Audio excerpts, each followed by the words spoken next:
So welcome back, everyone. Penultimate session. We will have one more of a panel format discussion right now, and then after that, there will be straight into the final evening plenary.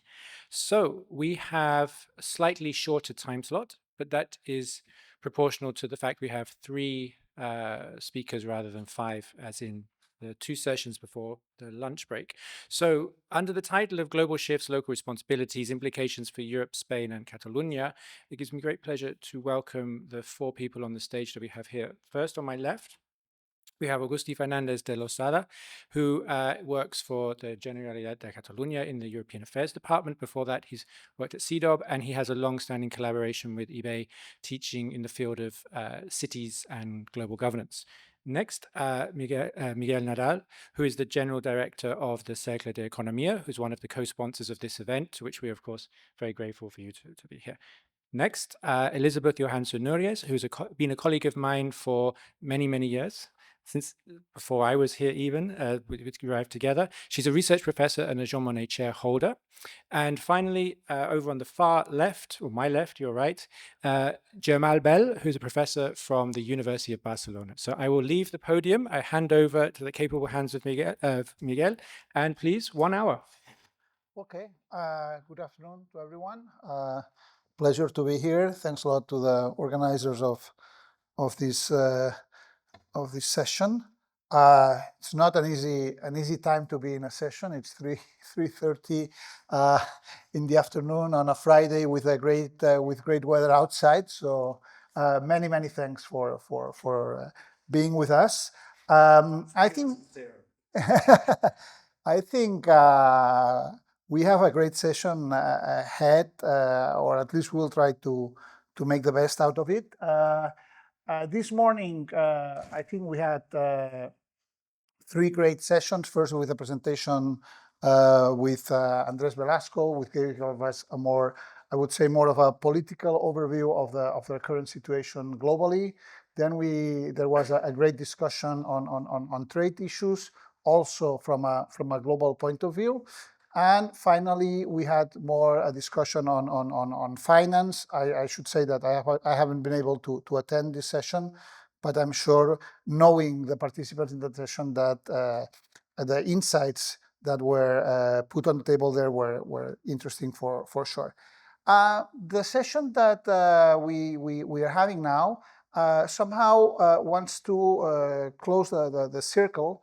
And what we want to do is to bring the discussion that we have had this morning, whether on politics, whether on trade, or whether on finance, to the European, to the Spanish, and to the Catalan reality.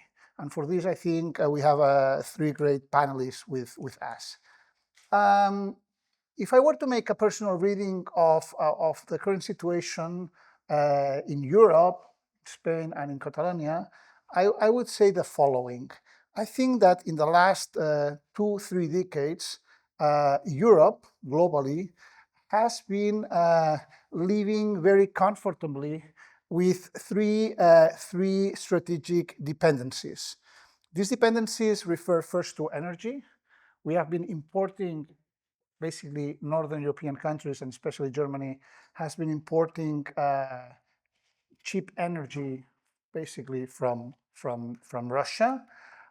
We have had a dependency on globalization. We have been able to import consumer goods and technology at a very cheap price, again, both from the US and from China, mainly. And we have had a huge dependency on defense with the umbrella that the US has been offering to Europe for the last 70 years. Suddenly, we Europeans that have been, I insist, living very comfortably with these dependencies, have discovered that because of different changes that have happened, we have discovered that these dependencies have become vulnerabilities. Okay, suddenly we discover that the country where we import a big share of our energy is an enemy, and it's a military enemy with the invasion of Ukraine. No, Then we discover that, globalization also has some problems. With COVID, we discover that, well, we depend on some goods that are not very sophisticated, but that are essential, and that we are importing them from China. We discover that we depend on the technology of the US, and this offers many advantages, but also has some problems. And also, finally, we discover that the US administration under Trump, in a very blunt way, tells us that we need to become independent from a defense point of view and be able to provide our own defense. I should say that this message is not new from the US administration. Already Obama, I think it was in 2016, was very clear on this issue. At that moment, nobody or not many European countries, or not many European countries that belong to NATO listened to what Obama was saying. Nothing much happened since then. And then we realized that suddenly Mr. Trump really comes with the same message, but this time in a less friendly way, And then we realized that we need to react, and that we are very vulnerable because we have an enemy at our border, which is Russia, and we don't have the capacity to really defend ourselves unless we have the umbrella of the US. So I would say this is the scenario where we are.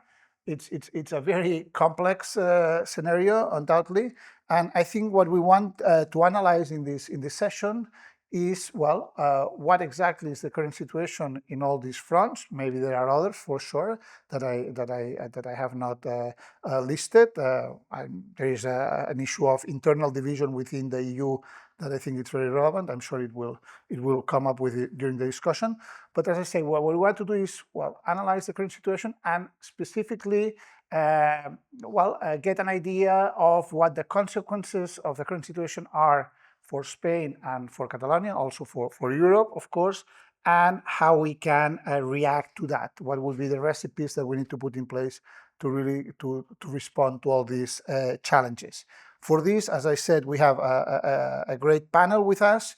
I won't introduce them because they have been introduced already at the beginning of this session. What I will do is I will ask Germà, Elisabeth, and Agustí to give us different perspectives on the content of this session. I understand Germà will give us more of an economic view on the consequences of the current situation. Germà is in academia, he's a professor, but he has been in politics also for a long time. You know him well, so I think he can give us many insights. Elisabeth, I understand, will focus more on potential implications and potential responses from a European perspective. She is in academia also, she's a professor at IBEI. And Agustí will give us more of the local perspective. He's a practitioner. He's been at CIDOB for a long time. He's now with the Catalan regional government, so he will give us the view of someone who is in government, in a local government or in a regional government, to tell us what can be done from his perspective. So with this quick introduction, I'll give the floor to Germà. I would say you can have a long initial statement, 7-10 minutes, and 7-10 minutes as you wish. Don't complain, Germà. And please, it's your turn. Okay, thank you very much for not losing more time. I'll leave the acknowledgements and thank yous for later when I have more time. But I have to apologize for not having been here this morning because I had some teaching duties that I could not escape. I didn't want to escape anyway. So, but I could have yesterday some snapshots, some meetings. So I'm an economist, and you know that the economist, I have my reputation, as you saw. Miquel was a good friend that he told me, don't complain, don't be complaining. Yeah, I have the reputation of being very much complaining. So, but we the economists, we are sad guys. Actually, we are the dismal side, So, whether it's not or true, whether it's true or not, I just want to have my initial exposition, not the last, not dealing with what, but dealing with how. Because not as an economist, but as a person involved in public policy, and as a public policy analyst, because being an economist, my area of research is public policy design and implementation, not only econ, because you know that we econ invade everything. So I have become, as time went by, more and more interested in the hows, because I got to the point that you don't have a what if you don't have a how. So it doesn't matter what if you don't know, you don't have the tool to do it. So to begin with, I don't want to escape that. Catalonia has no role. We Catalans, we like to think that we can say something. Maybe we can in the institutions that Catalans participate, but not as such. We are not a political entity. We are not a polity, actually speaking. So basically, what we care is about being in the right side of history, and if possible, making some cooperation to development. And that's all we can expect from Catalans as such. Again, I know that there are Catalans in Spanish institutions, in European institutions. I don't mean this. I mean that Catalonia as such, end of story. Spain is kind of more complicated and it goes beyond my capabilities, because maybe if I see the recent stories, I saw kind of Spain very much looking into her own interests. Like this thing about the wars, which war you are looking at, which war you are interested in. So how much are you going to spend in weapons? For what? About perceptions. And it brings me to the how. And then let's get back to economics. So when I got this Mario Draghi's, the second Mario Draghi's, whatever it takes. The first one was actually the how much money we need, the quantitative expansion. The second one was whatever it takes, investment to promote innovation. Even if I am This is the Draghi report. yeah, thank you.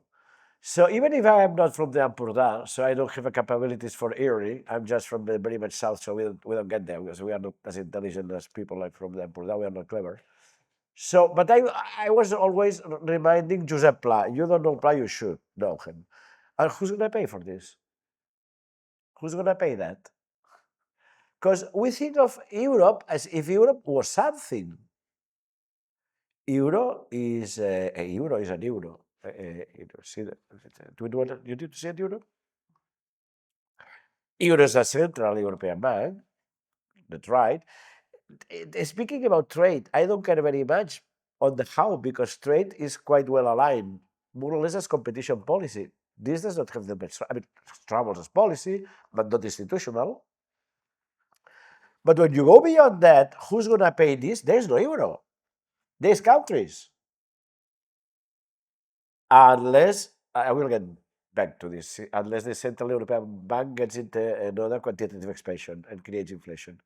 So then when I see that we need to pay for weapons, I don't think 5%, because not even the Americans spend 5%, they spend 3.5. So I think that by saying 4 and being 3.5, we will be okay. But we need to say 4. And then Polish and Estonians and Lithuanians and Lithuanians and Finnish, they will spend a little bit more. But they are guys who save a lot. So they can do that. So, but we are not at this page. The perceptions about security are different. Who pays what? The south of Spain, the Napoleonic area, it's that all of us have public debt above 100% GDP. Beginning lowest one, first time Spain 103, in the top moment of the economic cycle. At the very best moment. Then you go Italy 130, I'm rounding. France 113, 60% GDP ex public expenditure. Okay, I exaggerated, 59%. Belgium, not that better. Portugal, not too bad, but still. Greece. But this is not Europe. Europe is as well. Sweden, 30% debt. Well, okay, no euro. Finland, they have a fiscal superavit, budget superavit about 3% GDP. Dutch, 40% debt, 60% debt Germans. Is there an Europe in public finance? can we expect that all the debt that we need to incur further will be mutualized?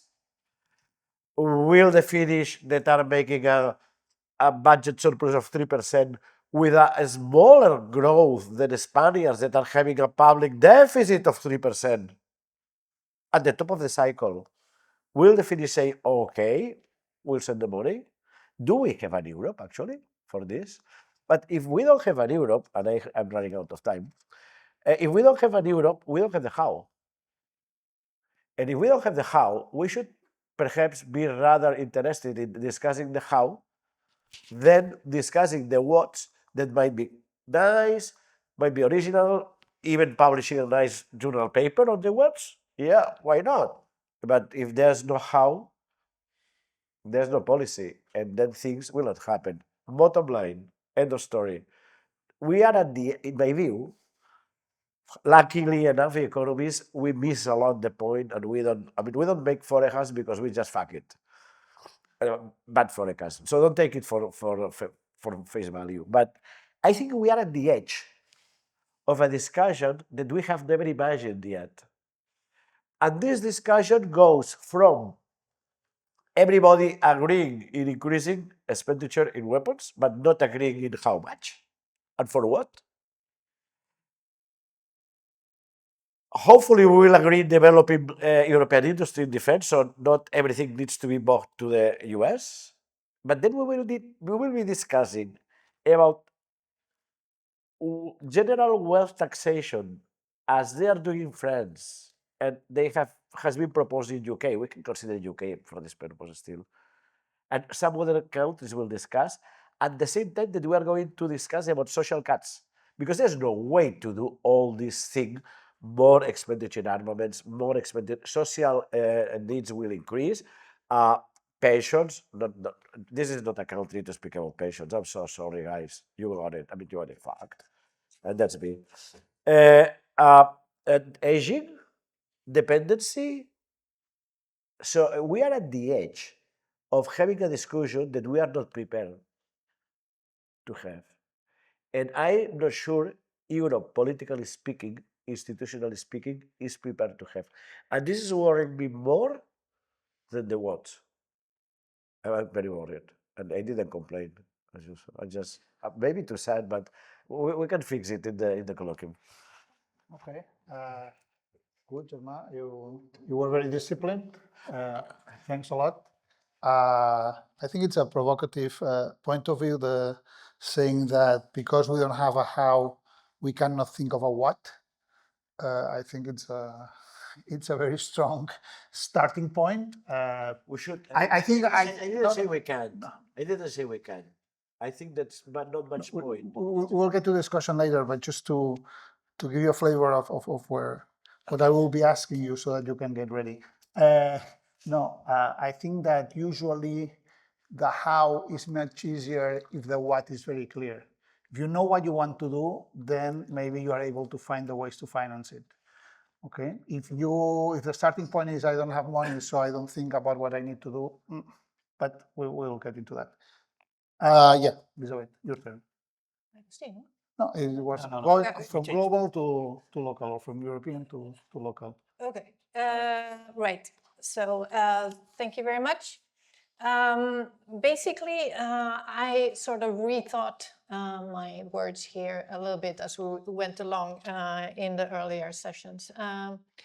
I think it was really interesting by Andres this morning, Andres Velasco, that he sort of was looking to the big EU flag to sort of save the world or become a leader or do something, right?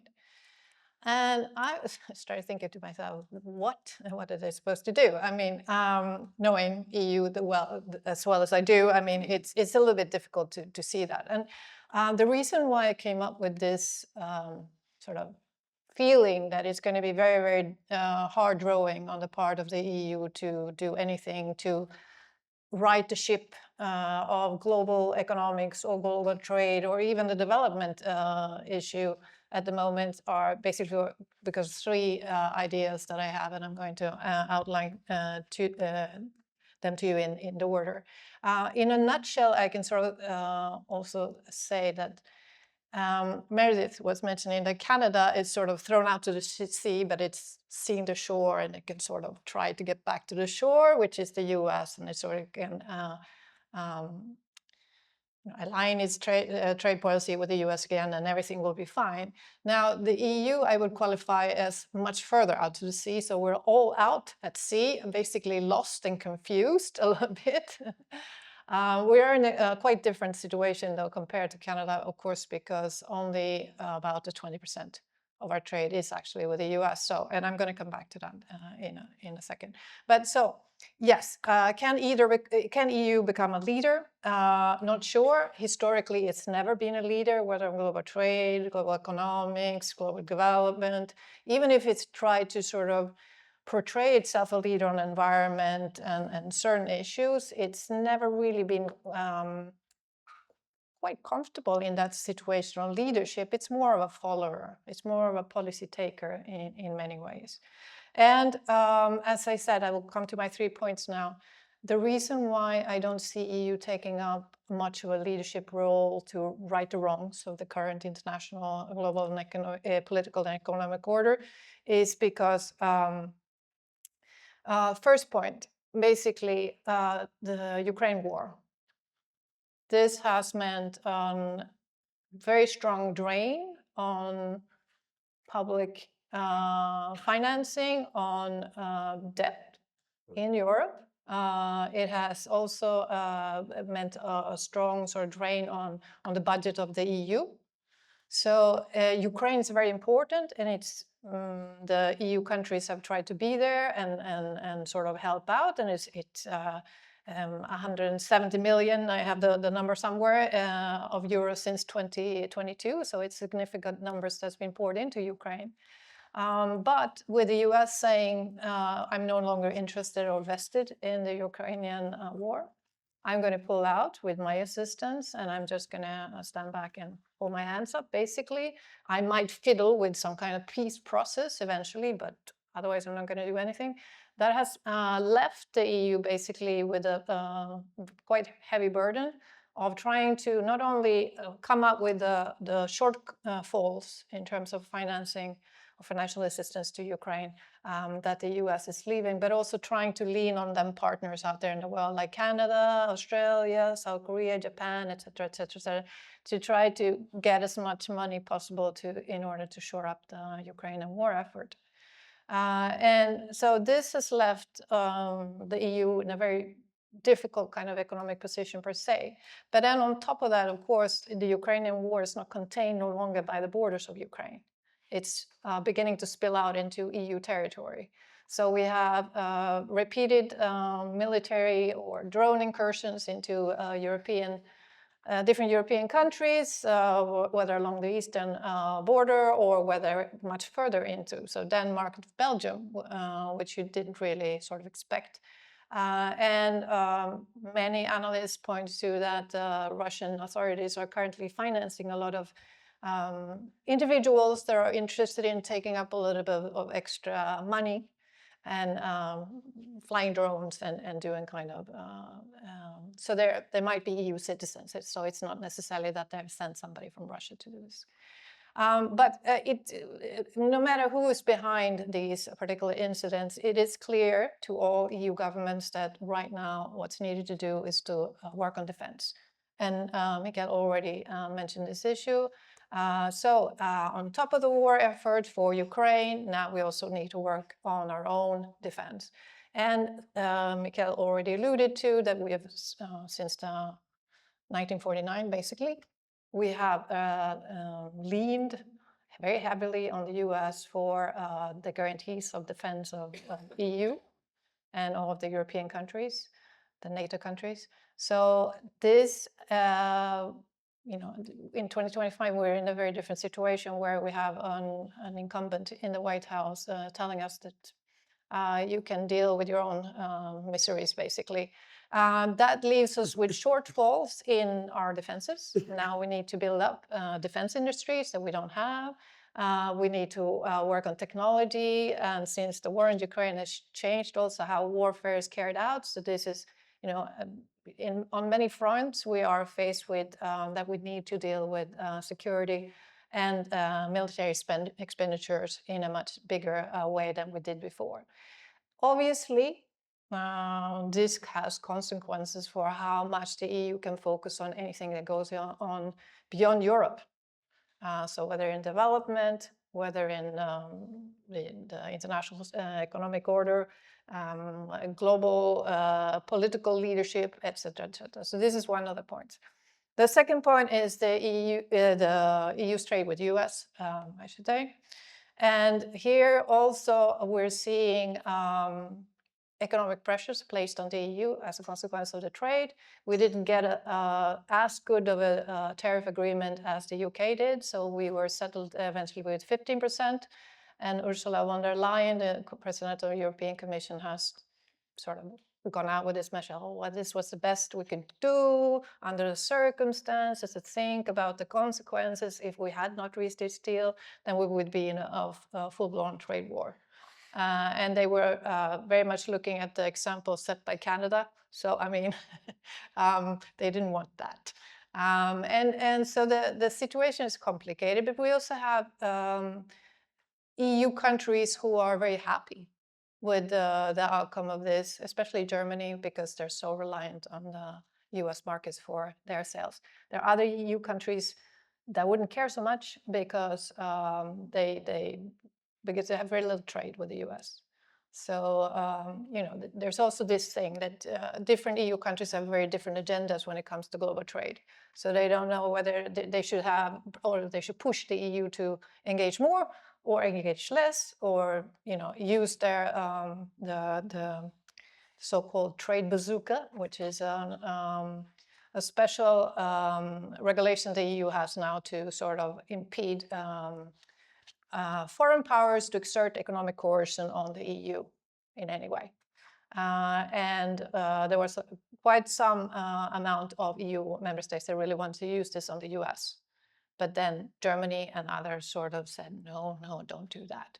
Right? So we have a very splintered, very fragmented kind of inside of the EU, which is also then sort of going along the lines of what I'm saying, that it's difficult for the EU to take leadership on any of, you know, leading global trade or leading by example, so that other democratic countries can follow along in its wake, and sort of we can build a new alternative economic order, just because of the fact that the EU internally is highly divided. And my final point has to do with China. So China is also exerting a lot of pressure on the EU, not only for, now the EU has become a little bit the overflow market for all the excess in terms of production that cannot be sold in the US. So it's now imported, or tried to be imported into the EU in order to just get rid of the stuff that they cannot sell. And that's why you see very aggressive price campaigns, technology and whatnot that goes off, you could get the message on your mobile phone, like, please buy this or that. And it's extremely cheap, everything. And this is a way for them to get away, get rid of the excesses that they have produced. And a part of the parcel is also this thing with the critical raw material. So rare earth, which in October, Xi Jinping announced that he was going to impose this rare earth export limitations. And this affects, obviously, it was primarily aimed at the US, but it affects the EU in a very strong way, because we need rare earths for almost everything in our daily lives: technology, washing machines, bread toasters, defense equipment, everything. So having them to reduce or completely ban exports is going to be a big difficulty. Now, there has been a moratorium, so that's the good news. In the most recent meeting between Xi Jinping and Donald Trump, we had a moratorium on these export restrictions. So there's not going to be, the restrictions not going to take effect until November next year. But it does not guarantee anything, because it's a handshake. There's nothing written down. If anything goes wrong or south in the trade relations between China and the US, what we're going to see is a quick shift over in that particular policy again. And it's not necessarily just targeting the US, it's targeting all developed countries as a way of punishment for China to impose its will on this. And China is also in this situation where it's trying to increasingly sort of exert much more power over the trade system. And in the trade war between US and China, you have definitely seen China is in a better position because it's already learned in the 2016-2020 Trump White House how to deal with the US. So it's prepared already and sort of diversified its trade flows already. So it's more the US that's dependent on China today. So here we have a very complicated situation. And as a conclusion, and here I get to my end of my first remarks, is that all these three factors makes for an EU that's confused about what's going on. It's internally focused, it's like navel gazing and everything, because it does not see clearly how and where it can sort of change things in any way for itself, and let alone for any other countries out there in the world that might be looking to it for leadership and for taking them together towards a new kind of situation. So the whole issue is a little bit delicate. Okay, the EU is confused. You are quite critical on the agreement with the Americans on trade with the US. Do you think that the EU should have gone further, even to somehow some sort of trade war as the Chinese are somehow doing or playing?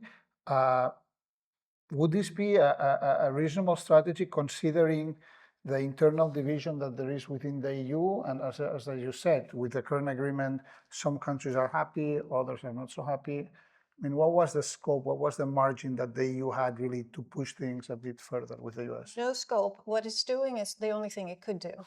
Because of the internal division among the member states, the EU functions on the basis of all 27, right? If one of the 27 says no, then that's, the no.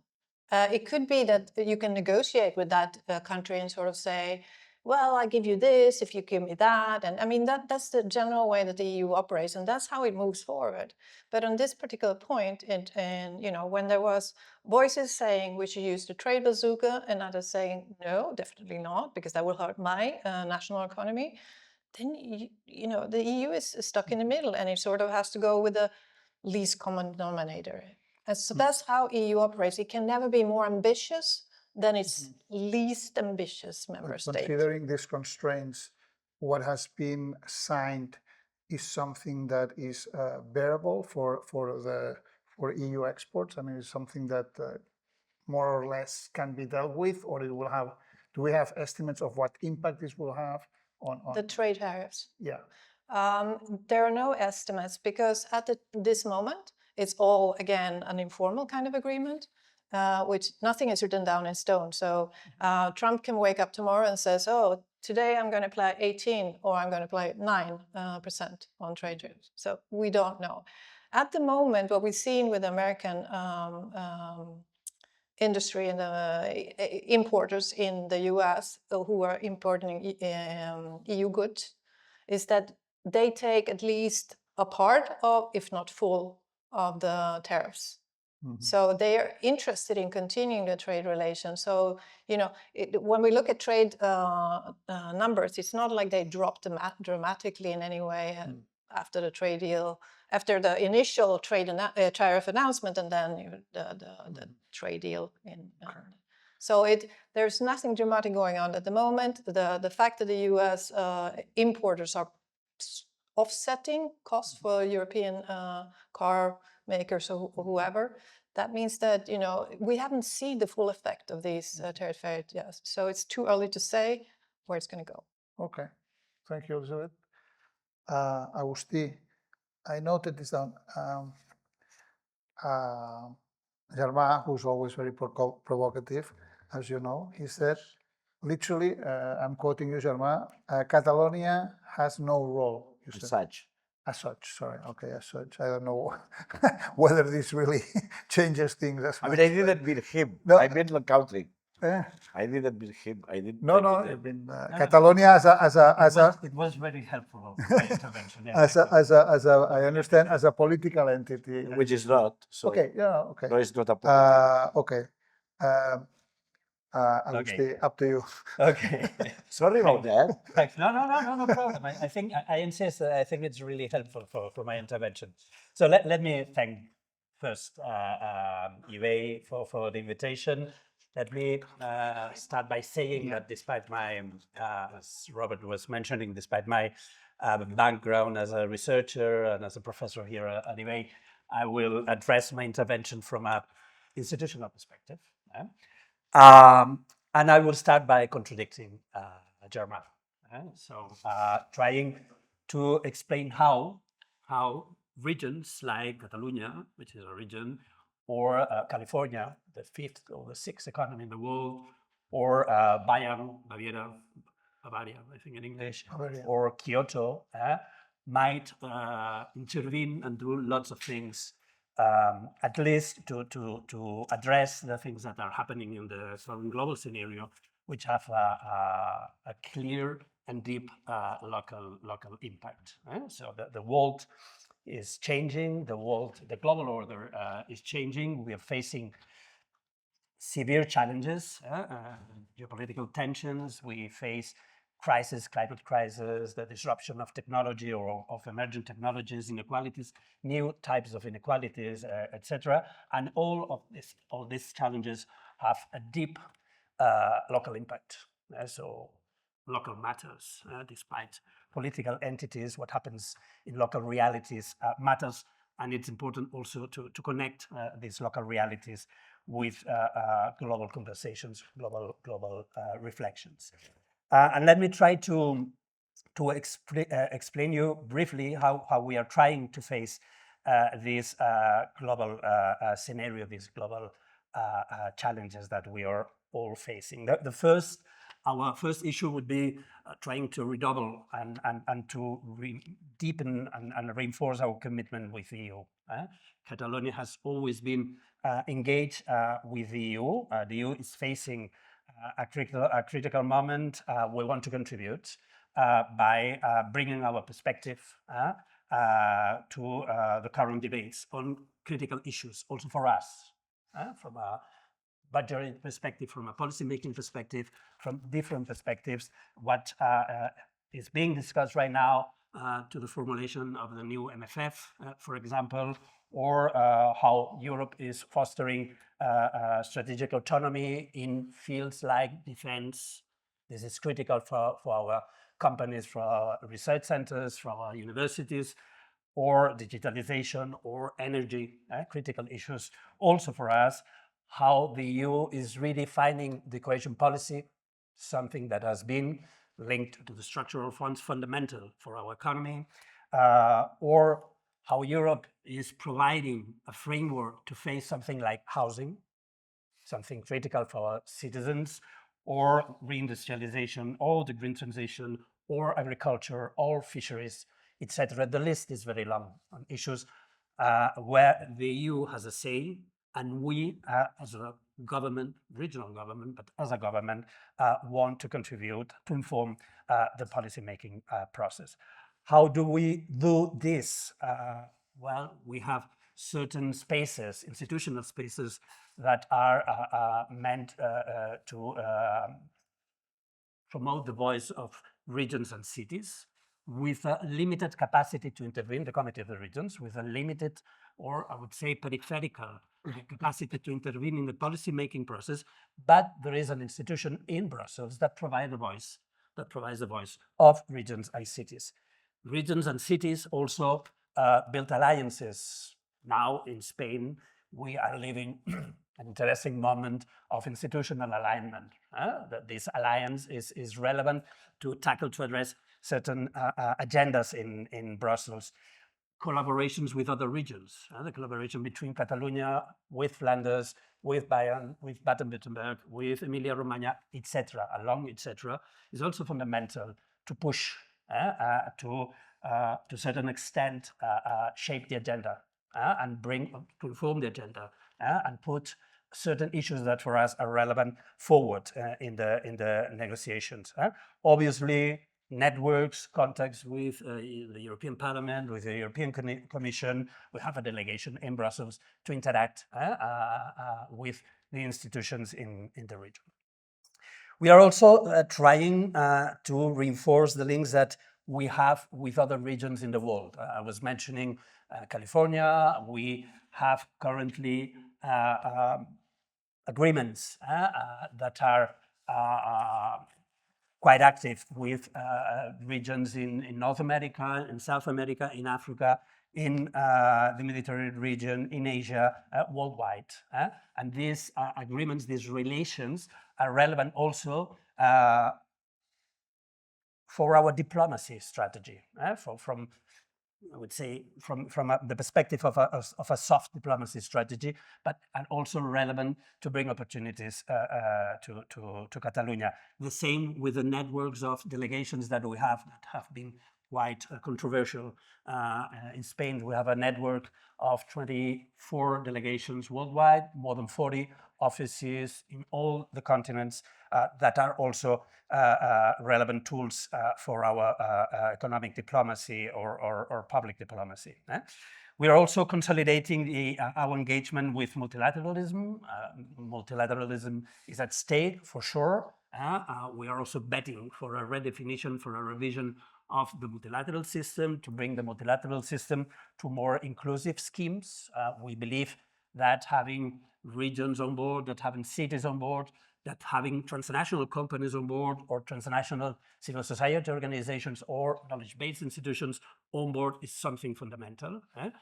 But we still bet for the multilateral system, and we still work with multilateral organizations. We have currently many agreements with different agencies of the UN, OECD, the Union for the Mediterranean, which is based here in Barcelona, etc. This is also something relevant for us. This morning, and in the previous panel, I heard by Emilia this notion, this concept of localizing global agendas. This is something relevant for us. We've been in Seville, in the FFD, trying to push to bring the decentralization agenda. Decentralization means fiscal decentralization, means something relevant, taxation, the way we fund the public services, the public policies we implement. This is relevant, and this must be discussed at the global level. Today, we have teams in Brazil at the COP30. We will be also participating at the ministerial meetings by the end of this month here in Barcelona at the UFM. So linking with this multilateral scenario is also relevant. And last but not least, we are also trying to deepen our commitment with international development cooperation. We are part of what we call decentralized cooperation. We are not a relevant stakeholder if you measure our capacities from a financial perspective, despite we bring, next year we will bring 0.3% of our non-conditioned incomes. That means around 140 million euros, which is not bad for a region to implement this how in development cooperation. We are trying to redefine our priorities, our policies, of trying to focus on democracy and on territorial governance, trying to focus on feminism and the participation of women in politics or care economy, etc. We are also focusing on protection, on digital and green transitions, peace, human action, etc. So development cooperation is something relevant for us.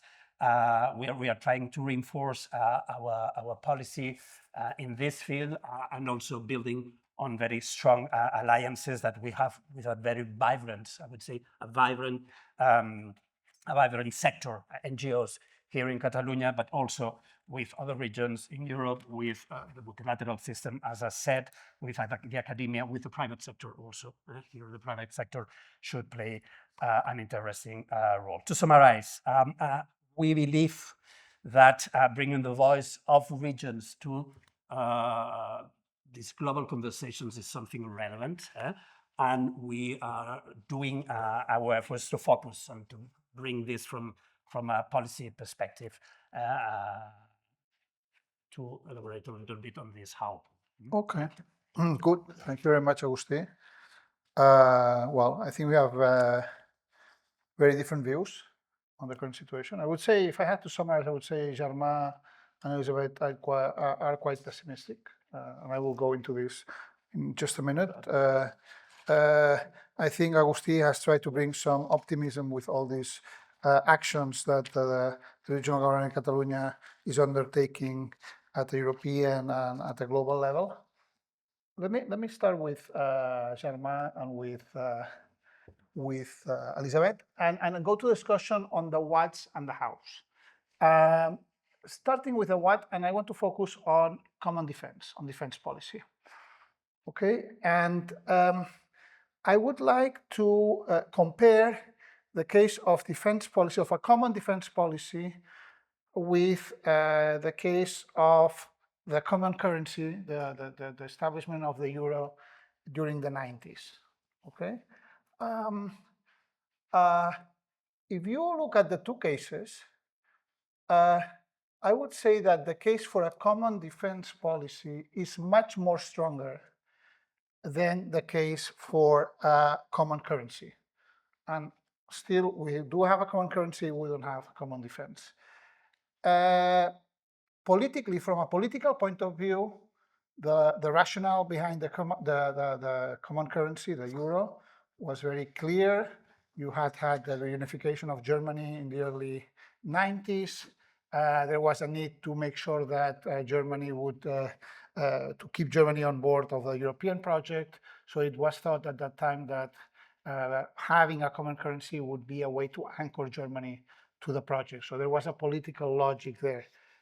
The political logic for, or rationale for common defense, I think it's very clear. We have a war at the border of Europe. There is somehow of an existential threat, even if this threat, as Germà is saying, is felt very differently in Poland, in Romania and Bulgaria, or in the Baltic countries, or in Finland than it is in Spain. But there is an existential threat for Europe. So politically, there is a strong case for both things. Economically, I would argue that there is a much stronger case for a common defense than for a common currency. Many economists still have doubts that the common currency was a good idea. There were big discussions at the moment, but it became a reality. The economic case for a common defense, I think it's obvious. Defense is a public good, and you need to provide it in a joint way, because you cannot exclude people or countries from a common defense. So I think that the economic case is stronger for defense than for the common currency. And then from a technical point of view,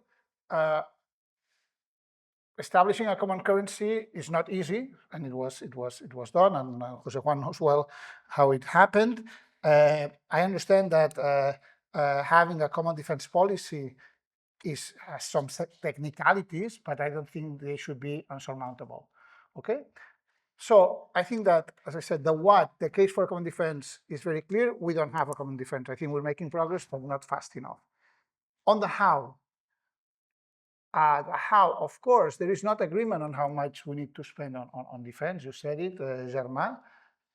But if we agree that common defense is a public good, is a European public good, it would make sense to finance this through European funds. And the fact is that if you now leave aside next generation funds, the size of the EU budget is very, very small. So there would be margin there for action. No? So this is my question. First, why is this not happening? Second, if the case is so obvious, I have been exaggerating a bit the case, but if it's so obvious, could it happen? Could we have somehow a surprise and have it and see quick or important developments in establishing a common defense policy in Europe in the, let's say, short run or in the medium term? Germà, so you are. Yeah, thank you very much. I don't want to disrespect anybody, but you are now have asked how we defend ourselves and how we're going to pay for it. And no matter how long and valuable, in most cases, Agustí's explanation was about the action of the Catalan government, there is not a saying in how we are going to defend ourselves and who's going to pay for it. Because this is I mean, we need to understand, this is a kind of conventional state issue. So regions, they might have shared experiences with Kansai, Kyoto, and Osaka, or California, but they don't really have a saying in how we do organize defense, an influential saying, beyond pretending, or on how we are going to pay for it. Is it going to be Euro funds? Is it going to be central bank? Is it going to be not that way? So let's go for it.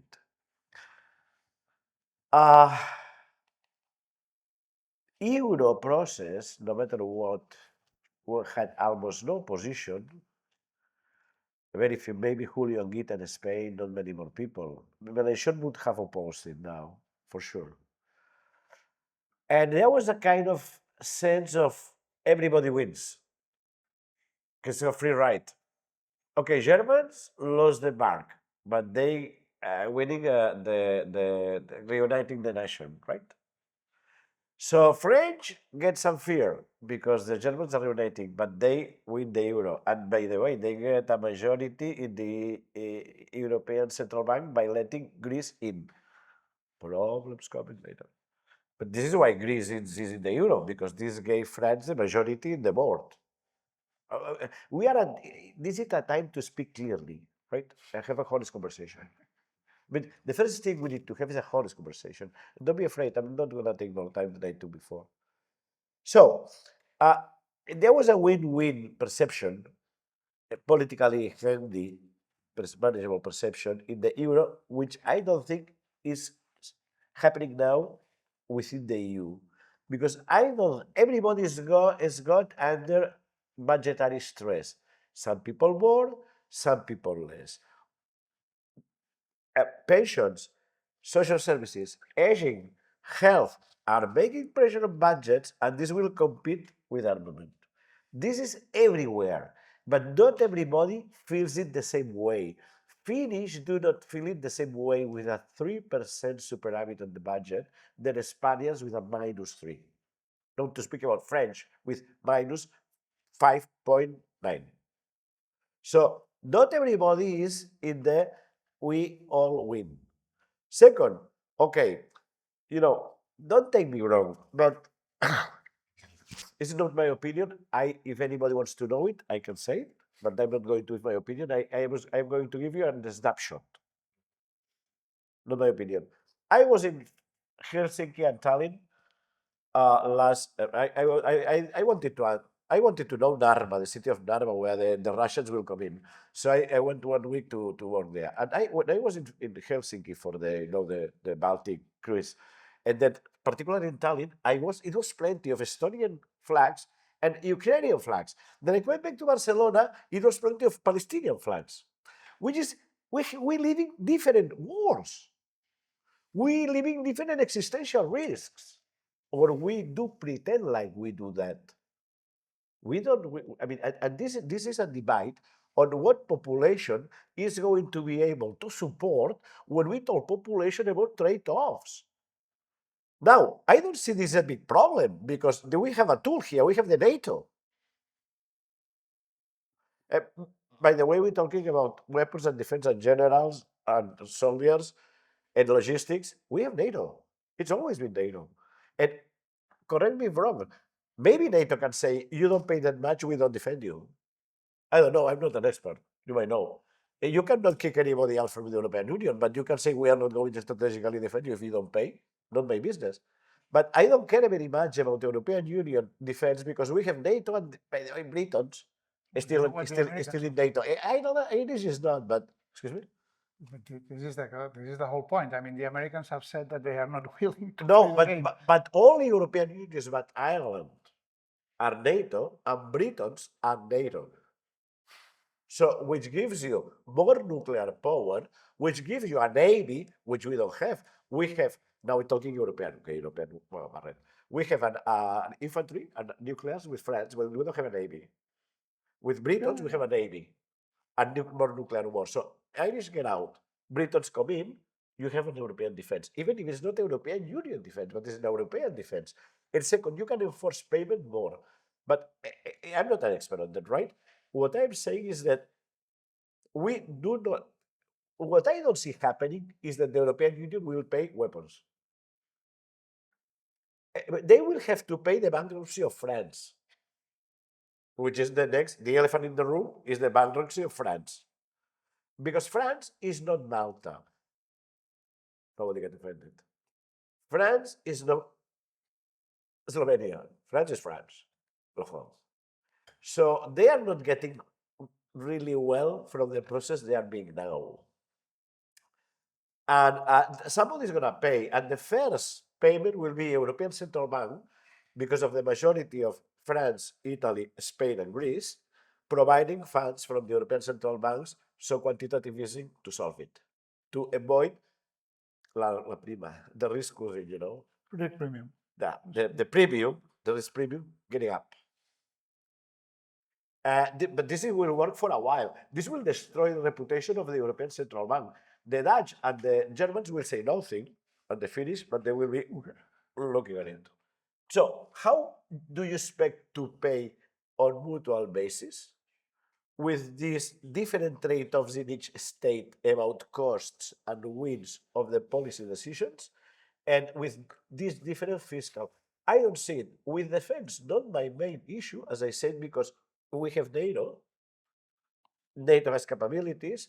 We need to spend, but there can be the problems on deciding how much to spend is the same with NATO than with Europe, unless you expect European Union getting more into debt. Well, if you still believe in modern monetary theory, go ahead, do it. But after Turkey, almost nobody believes in monetary modern theory any longer, but never knows. I wasn't about defense, it's what I'm paying. We'll keep going. Elisabeth, Just if you can be a bit optimistic, yes, we appreciate no. it. We have NATO. I wasn't pessimistic. I don't worry. We have NATO. It's about will. This is about will. But the whole point is that you can have a common defense also, or a European defense within NATO, or as part of NATO. This is the point. But go ahead. I think maybe I expressed myself poorly in the beginning as I was doing my opening statement, because on that particular part, my pessimism is related to that the EU is crammed by so many economic pressures that it does not have the money to exert global trade or political leadership. Now, I did not talk about the defense in Europe, but now I'm going to. Okay. Right. So, and on that note, and you will be very happy to hear that there's been a notable progress. All right. So there is such a thing as a common security and defense policy since 1999. Since the Treaty of Lisbon, we have a mutual defense clause, which each and every EU member states are committing themselves to defend another EU member state should they be under attack. It's Article 42.7, if anyone is extremely interested in this. Has this been a very strongly coherent or very concertedly developed policy? No, because we've had NATO. So we're coming back to that. But what has changed is Donald Trump coming into the White House in 2025. So we have a completely different scenario now.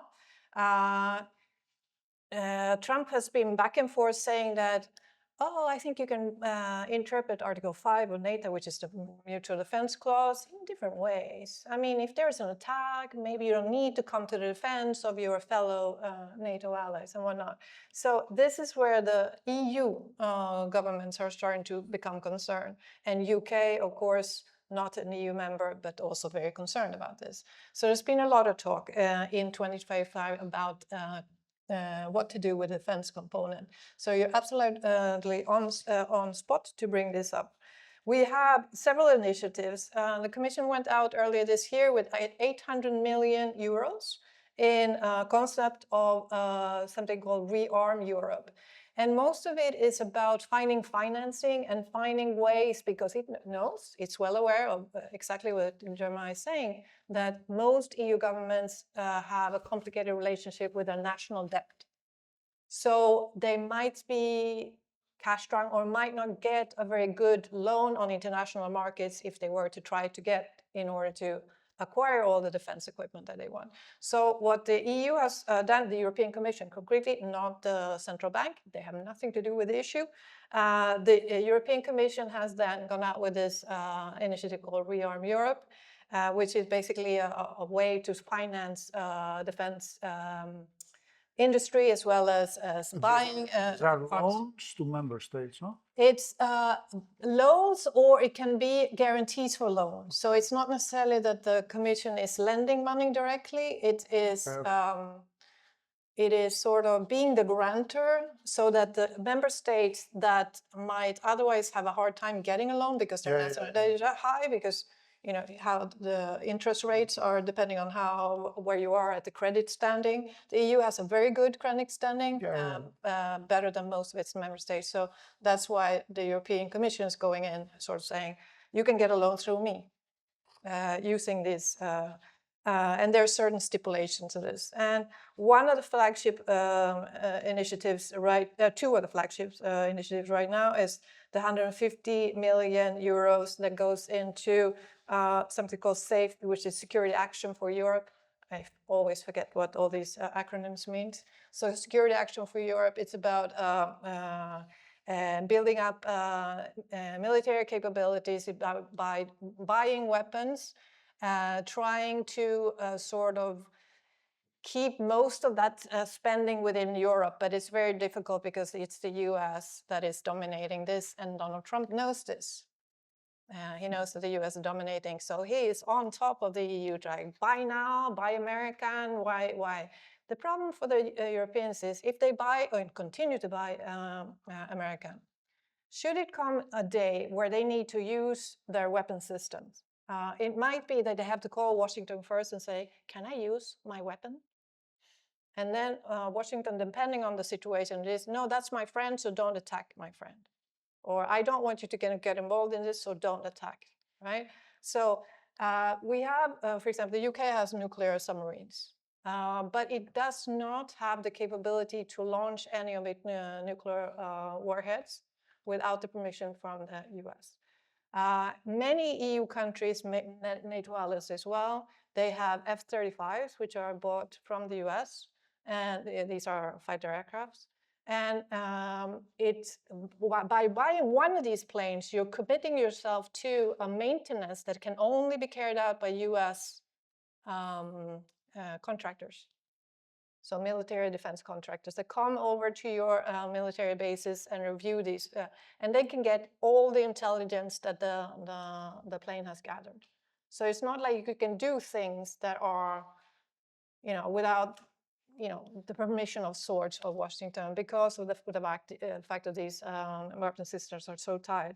So this is complicating the situation. The second initiative, which is one of the flagship initiatives, and it's been sort of the controversy of the week, basically, is the issue of the Russian frozen assets, to try to use the interest generated from these frozen assets to buy, or actually to extend a loan to Ukraine so that Ukraine can buy ammunition or what kind of military equipment that it would need in its fight with Russia. And here, you might know these discussions went nowhere because Belgium was completely opposed. Belgium is one of the countries that has a private financial institution that manages most of the frozen assets in Russian frozen assets in Europe, and is very concerned they will become the next target of Russian military missiles of some kind. Yeah. Right, so here we have a very complex situation, but the what and the how when it comes to European defense is basically there. I mean, we know what we're doing, we know where we're going to get the money from, but with national debt so high, it is a big risk that we're taking and what we're doing, and now we're going to sleep.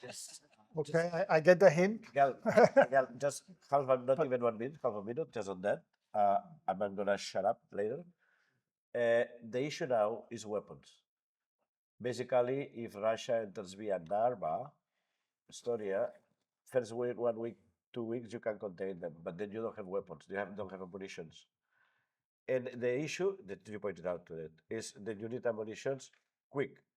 And this is not going to be solved by giving funds to Italy to build the bridge between Messina and Reggio Calabria, which is the cost of having a policy which should prioritize building ammunition arsenals. But this is the problem with the how we have. Again, the bridge. This was a long, it's my half minute is out. I don't think we can go into a technical debate on a technical discussion on defense, but On the bridge, No. A little bit of optimism was there, Okay.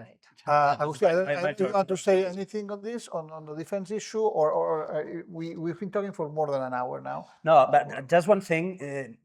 Of course, regions on Catalonia does not have competences in defense matters and defense issues, but defense is relevant for us also, and what is coming and the way that defense is shaping and reorienting.